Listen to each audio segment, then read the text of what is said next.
Hello and welcome back to our monthly Introvert Intel video. I'm Steve Friedman, host and founder of beyondintroversion.com. Check us out for weekly articles, quizzes, resources, and other information of interest to today's introverts. So today I'm sharing a topic that's near and dear to me. I call it Overcoming Fear Through Purpose.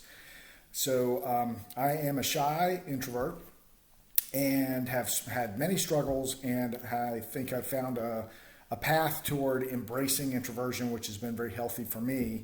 One of the things I've been doing over the last year are podcasts. So I'm proud to say I just finished my 16th podcast. I will tell you, if I can do it, any of you guys can do it, because that scared the bejeebies out of me. But I wanted to get out there and push myself out of my comfort zone, try some new things, and find ways, especially during the pandemic, to reach out to others and share my message of strength for introverts. And so podcast was an available route. The first podcast I did about a year and a half ago, I probably prepared for it for about 3 weeks. Now I take a few days and I prepare for each podcast, but I'm much more calm and at ease. So one of my favorite blogs was on the Growth Rings model, and I'll have the link to that in our show notes so you can check it out. But it really talks about, we all have our comfort zone, our natural place that we just feel comfortable, there's no stress, and that's a great place. We should all know that place, find that place, use that place, and enjoy it. But we also want to stretch ourselves. And so the Growth Rings model talks about stretching beyond our comfort zone, which I call our home, doing some things a little bit different with a lot of our strengths, which I call the neighborhood ring, stretching ourselves a little bit further if we feel comfortable, and going to an adventure ring where it's further from home, it's a bit scary, it's different, but we're trying it. And then the last ring is a frontier ring. We may never get there on some things because it's just too overwhelming. The risk is not worth the reward from our perspective, and that's quite okay. But there are steps that we can incrementally grow ourselves, stretch our comfort zone, and wherever we end up, it's a journey, not just the destination. That's important and fulfilling, and something we can take pride in and build our confidence in. For me, the podcasts are definitely the adventure ring, the third ring, pushing myself to do things that I never thought I would do before. I think it's important, while we talk about the Growth Rings model, to make sure that we are stretching kindly. So we're compassionate with ourselves. We're not stretching and pushing ourselves to a point of misery, but we're just trying new things in a comfortable way and incrementally and step by step. And if we don't like it after we try it, then we can stop, go back to the previous ring where we were, and be the best person we can be wherever we are on the Growth Rings model. But I think it's really powerful. You can use it for exercise, you can use it for work challenges, networking, podcasting, and things like that. So in the time we have left, one of the things I wanted to share was, in all the podcasts, my favorite part are Q&A sessions.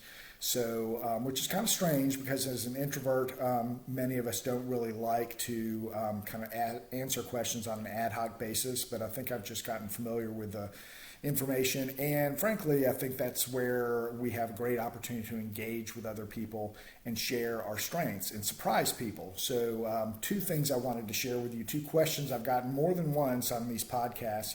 One of them, I specifically had a podcast several months ago, and we got on, before we got on the air, we chatted a little bit about just introductions and background and things like that. So then we get on the air, and the hostess, who's very lovely and very nice and informed and so forth. However, she said, I chatted with Steve before we got on the air, and I'm surprised to find that he's very sociable and he's an introvert. And those two things just don't really match up in her head.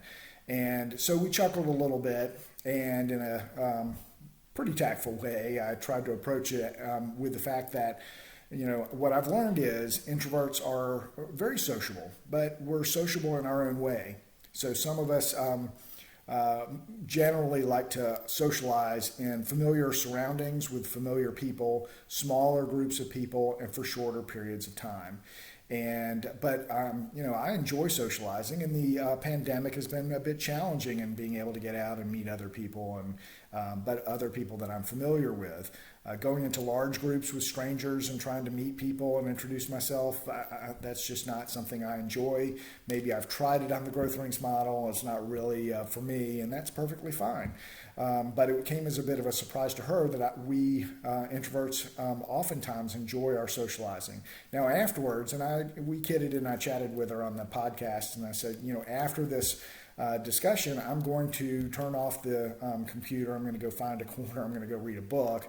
And it was a little bit in jest, but it's true. We all need our breaks from things that are a little bit out of our comfort zone. And so I found mine after the podcast. The second thing that a different podcast host asked me or made a point of saying was, given my story and where I'd been and some of the steps I've taken to learn more about strengths and embrace my introversion, they said, so it sounds like you've overcome your introversion. And I had to correct that statement. I don't think anybody overcomes introversion. Introversion is actually part of our DNA. It's just who we are. We'll always be introverts. But the challenge is, instead of adhering to the social stigmas of being loners and not normal and narcissists and horrible words that float around in society about introverts, that we learn about introversion and we embrace it and we understand what our strengths are, so that when we go into meetings or we're challenged with podcasts, we lean on strengths like preparation or creativity or thoughtfulness and so forth in order to be the best person that we can be. And so I said, I have not overcome introversion. That's not really a thing, but I feel much more comfortable in being an introvert. And I consider it not a curse, as I felt like it was when I was growing up younger and confused, but really a blessing. And it gives me the strength to be able to attack things in my own way and build new confidence in who I am and how I go about things. So I wish you all luck. I wish you luck on stretching out of your comfort zone, but I wish you luck in trying to find and learn about introversion and be the best self that you are today. Please check us out on Beyond Introversion, and we'll be back for another video next month. Thanks again.